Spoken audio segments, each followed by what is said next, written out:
How do you think it's going to do at the box office? Well, we have a very interesting plan. We're going to let people in all over the country for nothing and then charge them to get out.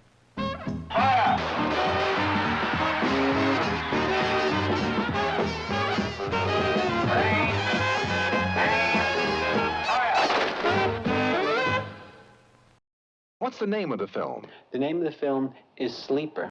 Bananas? Yes, Bananas. The name of the movie is Bananas. What type of role do you play? What part do you play in the movie? I play a generally calm, subdued, in control leading man. It's a dignified role. I play the part of Fielding Mellish,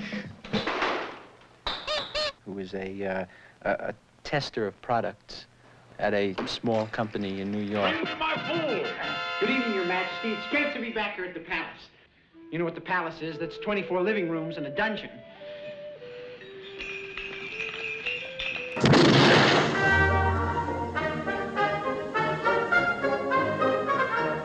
You're the worst soldier I ever seen. What's your name? Allison? You're like New York Jewish left-wing liberal intellectual, Central Park West, Brandeis University with the socialist summer camps, and the father with the Ben Shahn drawings, right? And the really, you know, strike-oriented kind of... stop me before I make a complete imbecile of myself. No, that was wonderful. I love being reduced to a cultural stereotype. What are you doing Saturday night? Committing suicide. What about Friday night? I really did want to see you a lot. Well, I like it when you get an uncontrollable urge. Yeah, I know. It's my best feature. I would never want to belong to any club that would have someone like me for a member. That's the key joke of my adult life in terms of my relationships with women. To love is to suffer. To avoid suffering, one must not love.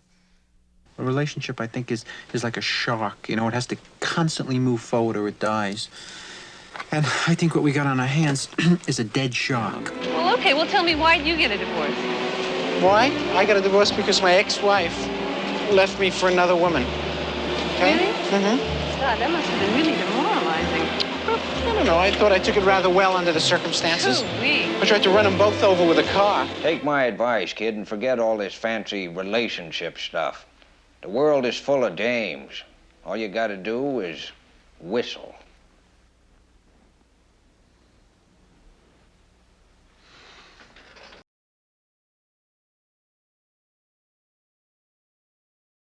You always funny? Hey, what is this, an interview? We're supposed to be making love. No, that was the most fun I've ever had without laughing.